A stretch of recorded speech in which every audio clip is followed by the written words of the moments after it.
Did you guys really think I'd be doing basketball yet?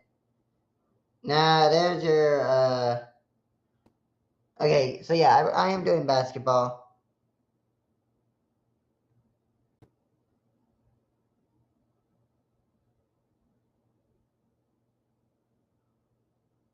Yeah, so I just juked, I just did, go watch my basketball and I'll explain everything.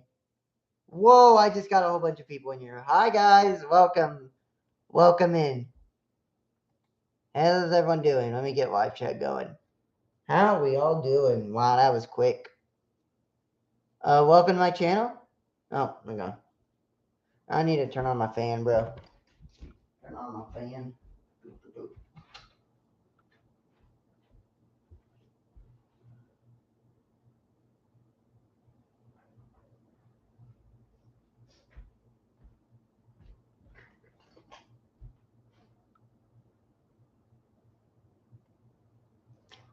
I don't know who those were, but whatever. They're probably bots. I'm gonna get my hat. I'll be right back.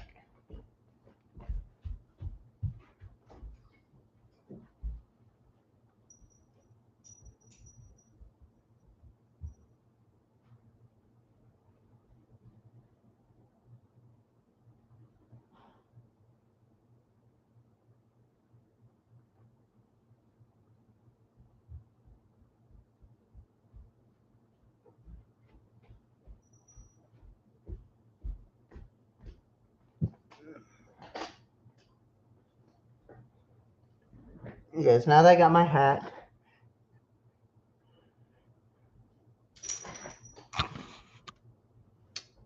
Let's get going. We're gonna talk about the future of the SEC, okay? Why the hell not? Here we go. So the SEC, yeah, not doing too pretty after having Indiana. Oh, hi, Benji. After having Indiana walk into their door and just beat the ever living crap out of them.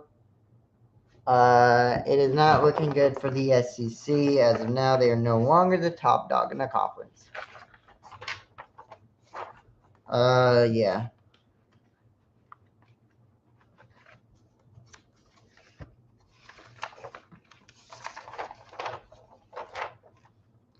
I mean, just looking at the rankings from my way too early predictions, look at this.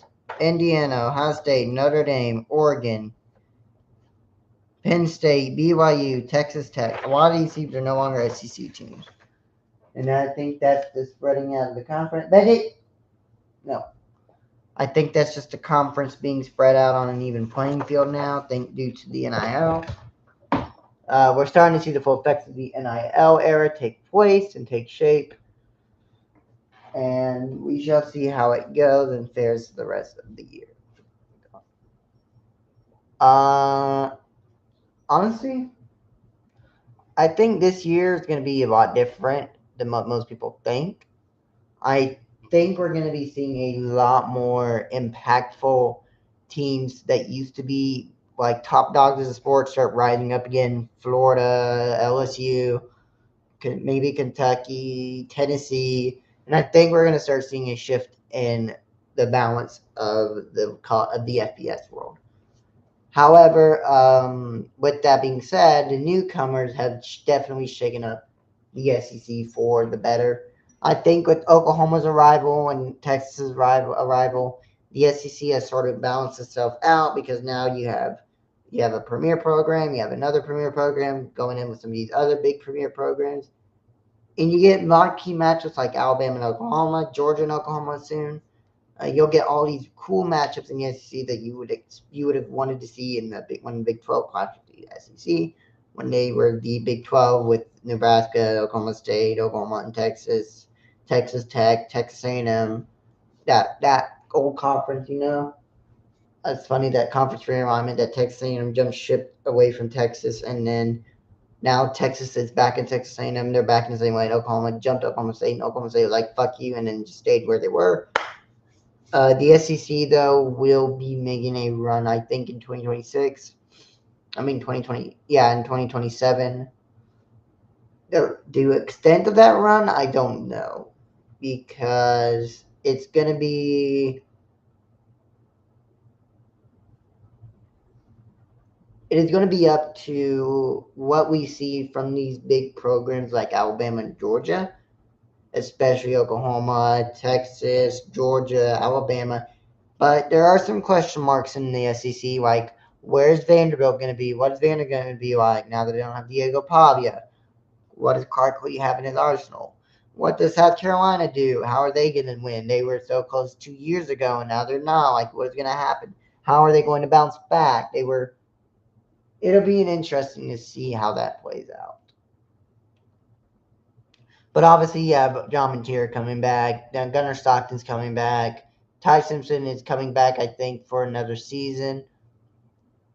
So you've got some returning veterans with some new lines, and I think right now what we're seeing is a shift from the bottom to the top. Where now any given Saturday, you're an SEC team could fall to one of these lower conferences. And I think that's a big mistake the SEC has done is they've allowed these lower schools to come fight against these bigger schools, and suddenly now you have this SEC is so deep in its roots that it's hard to keep more than at least 2 to 3 teams in the playoffs every year because you have such a deep conference. With the Big Ten, you have your top feeders. You have Ohio State, Penn State, Indiana, Oregon, USC, heck, even Northwestern. You have those big teams. I mean, heck, even Michigan. And then down below, you have Northwestern, Wisconsin, Rutgers, UCF, Wisconsin, and you're always gonna get 4 to 5 different Big Ten teams into the playoffs. We saw it last year with Oregon, Ohio State, Indiana. Who else was in the Big Ten that was there? I think that it. It might have been it. I think it was it. But you're guaranteed at least three into the playoffs. With the SEC, you're trying to get at least more than three, but that's hard and difficult to do.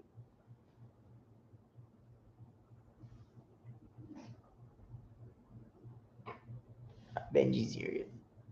The conference though, in terms of like the Big 12, like the SEC is going to be better than the Big 12, regardless if and regardless of realignment, because the SEC is just too damn deep in its roots to be able to have the Big 12 overtake it. I think right now the biggest competitions will be the SEC and the Big 10 going toe to toe with each other, but that's what makes college football fun. NIL has really changed the way we do football. Indiana has shown us that you don't need 5-star recruits to win a football game. You just need to play complementary football, and you can get the job done. And with Kirk Cinetti, we'll see if Indiana makes a 16-0 run again. You better believe the Big Ten is going to be celebrating that, like it's their last night on earth. But the SEC right now is in a state of purgatory because on one hand you've got big programs that win, win, and win, but now you have these lower tier programs like Vanderbilt, Kentucky, Tennessee, South Carolina, Arkansas Benji sort of start making impactful choices, and then now being able to compete with Vanderbilt's now able to compete with Alabama, which who would have said that Vanderbilt is able to compete with Alabama? That's right. So I think that's the difference in the conferences and what the SEC is going through. The SEC is going through what the Dallas Cowboys went through. No, sorry, no, that's wrong comparison. What the ACC went through last year, where there's probably going to be a lot of teams that have the same record, even though the tiebreakers are going to work themselves out. There's still going to be a lot of teams that finish with the same record, and come committee selection Sunday, it's going to be a lot harder for the committee to pick out the SEC. The Big Ten, they'll just be like, Indiana, Ohio State, and Oregon, come on in. Everyone else fuck off. But with the SEC, you got to remember, like, strength head to head, strength of schedule.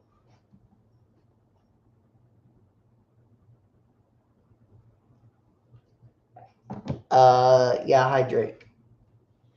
But again, as I was to recap a little bit, to recap a little bit, the SEC is in a hold on these shirts. The SEC is in a state of purgatory. Uh, Sorry, it is morning time and it's still 10:44 in the morning. So, yeah. But as I was saying, the SEC is deep. By recapping, the SEC is going through a state of purgatory because of how deep their conference is. So back to what I was wrapping up this with in general. The SEC, I think, just with the committee having to choose between 10-3 teams and 9-3 teams, more likely we're going to see a lot more Big Ten over the SEC because of that deep conference. And that's just the beauty of the NIL is now everyone's on a level playing field. The SEC is no longer like the best of the best. It's now the Big Ten's able to compete with the SEC. God forbid the SEC loses 4 years in a row to the Big Ten. But look at the last championship winners. Last year was Indiana, and the year before it was Ohio State. The year prior to that was, I think it was Michigan, right? Michigan or Washington. Like it's been Big Ten teams the entire way through, and the SEC has only managed to get one team to the title, and that was back in 2023. I mean 2022 when Georgia beat the ever living shit out of TCU in that 60-3 blowout in the championship. I mean, that was the last time the SEC ever won a national. It's been 4 years since the SEC has won a national title. 4 years, and when conference realignment hit with Oklahoma and Texas abandoning the Big 12 to join the SEC, I think that was the final nail in the coffin for the SEC. Is now you have the one of the most historic blue-blooded teams entering your conference, able to compete with the likes of Alabama, Georgia, Tennessee, South Carolina, and Texas. It's the same boat. Go back to the SEC Ring of Fire. The SEC is so deep, we're having to make a Ring of Fire because of how deep and competitive the conference is. Also, I did cover college basketball. I recommend you go watch the other show titled My First College Basketball Live Stream. I talk all about what I'm going to do with my college basketball and how it's going to work. But to wrap it all up, the SEC is in a state of purgatory. And until they get a solid foundation with their teams and whatever or not, they're basically going to start becoming the ACC, where everyone can beat you on any given Saturday.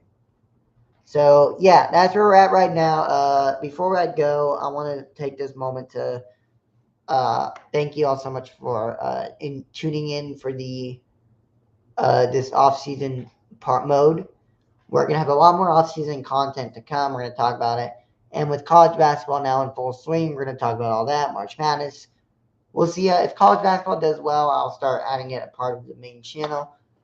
High school basketball. My voice sounds so bad. I think it's come down with some allergies. But with high school basketball sort of wrapping up next week, will be interesting to see how things play out later on down the stretch. So yeah, if you were hoping for a longer show, that is not going to be the case because again, I'm trying to crunch everything down into a sizable platter. But yeah, again, make sure you like and subscribe. Comment down below this video on chat. Comment down below in the comments below. Let me know what your thoughts are about the SEC, what they are, what they mean, how they're going to evolve, and all that. Tell me what you think about the new format being the 12-team playoffs still in play, which is fucking funny. Tell me what you guys think about college basketball. Do you think it'd be a good fit for me? Do you think I should branch out from college football to college basketball? You guys let me know. I post community post daily or whenever I need to. But yeah, anyways, thank you all so much for watching this short little live stream. Tonight we'll go over the basketball. We'll go over some basketball stuff. So stay tuned for that. 8 p.m. Central, 9 p.m. Eastern. Uh,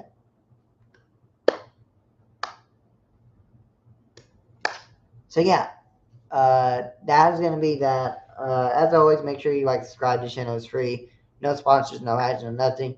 College football all year. All well, not all the time, not daily, but whenever something good happens or whatever something exciting happens, I will be sure to cover it for you guys. But as always, I'm Alex, host of the Alex Football Show.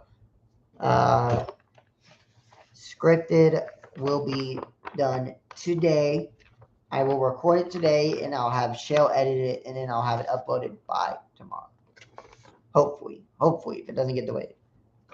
But yeah, again, as always, thank you so much for having me. I'm Alex, your host of the Alex Football Show. Pretty soon, I think I'll have it be named the Alex Sports Show. We'll see. I think I might do that. That sounds pretty good because I'm going to cover basketball. So yeah, anyway, thank you all so much for watching. And as always, love college football. Love it all. I'll see you guys tonight for the actual 1 hour show. Have a good evening, everyone. Have a good afternoon, everyone. And of course, happy Valentine's Day. That's right. If you go out with your special someone, go kiss, go hug, go whatever. Go out with your love, your special someone, and have a great day. And I'll see you next time.